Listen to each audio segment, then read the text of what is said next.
Hello दोस्तों, welcome to sleepy classes. तो आज हम बात करेंगे एंजल टैक्स के बारे में कि क्या ये टैक्स है, किस तरीके से अप्लाई किया जाता है और क्या इसमें एग्जाम्पशंस देखने को मिलते हैं। तो आइए क्विकली सरल भाषा में इसे समझने की कोशिश करते हैं। तो पहली बात, ये टैक्स अप्लाई किसके ऊपर किया जाता है, क्योंकि स्टेटमेंट इस तरीके से पूछी जा सकती है आपसे।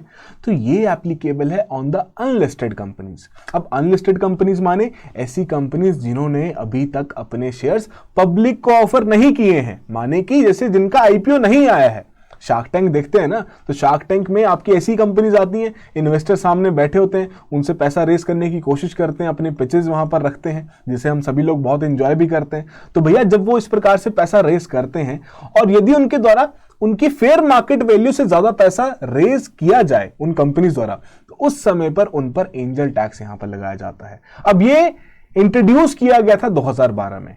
ऑब्जेक्टिव क्या था कि भाई ऐसा तो नहीं कंपनीज के पास इन्वेस्टमेंट के नाम पे बाहर से पैसा आ रहा हो, ब्लैक को व्हाइट में कन्वर्ट किया जा रहा हो। तो क्या बोला गया, यदि फेयर मार्केट वैल्यू से ज्यादा पैसा मिलता है तो उसे हम एज अ इनकम मानेंगे और उस इनकम को टैक्स यहां पर लगाएंगे एंजल टैक्स के नाम से। अब एंजल टैक्स नाम कहां से आया भैया, कि एंजल इन्वेस्टर जब इस तरीके का पैसा लगा रहे हैं, कंपनीज में इन्वेस्ट कर रहे हैं, तभी इसकी एप्लीकेबिलिटी देखने को मिल रही है, तो उस समय पर आपका ये एंजल टैक्स नाम रख दिया गया। तो कैसे अप्लाई किया जाता है, 30% पर, बट एडिशनल सेस के साथ ऑफ 3%। एग्जाम्पल के माध्यम से समझते हैं। मान लेते हैं क्रिएटेक्स कंपनी है, पैसा रेस करना चाहते हैं, इन्वेस्टर भी मिल गया है, पैसा भी यहां पर मिल रहा है 30 करोड़ रुपए, 75,000 शेयर्स यहां पर बेचते हुए।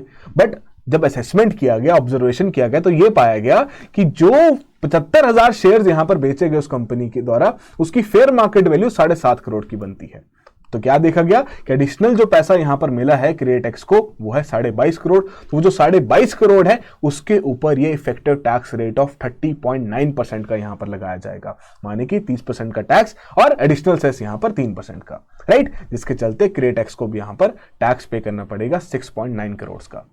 राउंड अबाउट अप्रोक्सीमेट वैल्यू यहां पर आपके लिए रखी गई है, राइट। तो इस तरीके से आपका एंजल टैक्स लगाया जाता है। बट क्या इनके लिए कोई एग्जेम्पशंस हैं? क्या ऐसी कंपनीज के लिए ऐसी कोई कंपनीज हैं जिनको एंजल टैक्स ना भरना पड़ता हो? तो जी हां, बिल्कुल। तो यहां पर सरकार ने क्या बोला, सरकार ने बोला कि भैया जो आपके startups department of promotion of industry internal trade द्वारा रिकॉग्नाइज हो चुके हैं, भैया उन स्टार्टअप्स के लिए एंजल टैक्स नहीं लगाया जाएगा। इन्होंने अपने ऑफिशियल्स को भी कहा, सीबीडीटी के, कि भैया ऐसे स्टार्टअप्स को तंग ना करें जो कि ऑलरेडी रिकॉग्नाइज हो चुके हैं। क्यों? क्योंकि भैया इस डिपार्टमेंट ने ऑलरेडी वेरीफाई कर दिया स्टार्टअप का नेचर, कि भैया किस तरीके से काम कर रहा है, क्या इसकी मार्केट वैल्यू यहां पर बनती है। उसके अलावा क्या बोला गया कि देखो यार, अगर कोई ऐसा पर्टिकुलर स्टार्टअप है जिसके द्वारा पैसा रेज यहां पर किया जा रहा है, ठीक है, अब रेज कैसे करेंगे, जो अपने शेयर्स वहां पर मार्केट में इशू करेंगे।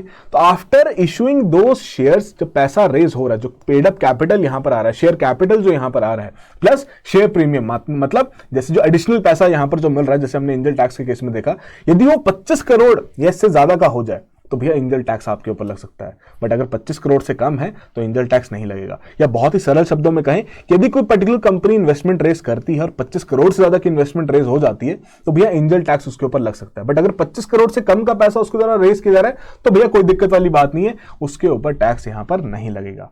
अपार्ट फ्रॉम दैट, पहले क्या था कि आपके फॉरेन इन्वेस्टर्स थोड़े बहुत एग्जेम्प्टेड थे, कुछ रेजिडेंट इन्वेस्टर्स यहां पर एग्जेम्प्टेड थे। अब यहां पर क्या बोला गया कि दोनों को एक तरीके से ट्रीट किया जाएगा, इन्वेस्टर बाहर का हो या अंदर का हो, एंजल टैक्स यहां पर लग सकता है।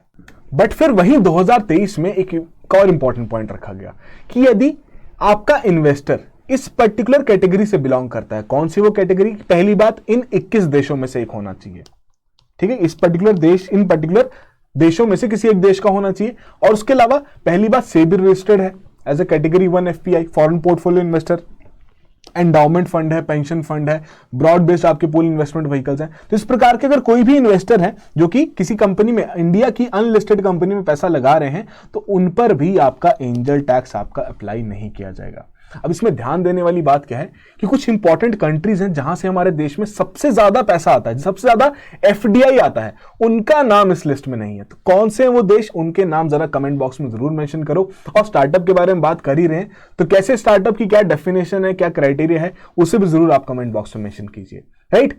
तो अब यही थोड़ा सा कंसर्न है एंजल टैक्स से रिलेटेड कि भैया कंपनीज यहां पर ये कहती हैं कि जहां से हमें अच्छा खासा पैसा मिलता है, जिन देशों से, आपने उनको इसमें ऐड नहीं किया है। अपार्ट फ्रॉम दैट, यहां पर जिस प्रकार की टैक्सेशन जब इंपोज की जाती है किसी भी पर्टिकुलर अथॉरिटी द्वारा, तो वहां के जो बिजनेस वाले जितने भी लोग रहेंगे, जितने भी स्टार्टअप ओनर्स रहेंगे, उनके मन में थोड़ा सा तो यहां पर एक ईज ऑफ डूइंग बिजनेस के बजाय यहाँ पर अनईज ऑफ डूइंग बिजनेस जरूर देखने को मिलेगा। बट अपार्ट फ्रॉम दैट हमारा स्टार्टअप कल्चर थ्राइव कर रहा है अच्छे तरीके से, और यहाँ पर थ्राइव करे। बट अगेन सरकार को इस प्रकार के जो टैक्सेशन सिस्टम है उसको थोड़ा सा यहाँ पर रिजॉल्व करना पड़ेगा। चलिए, तो ये बेसिक इन्फॉर्मेशन थी angel tax related. I hope चीजें यहाँ पर क्लियर हुई हो। So that will be all the very best, have a good preparation.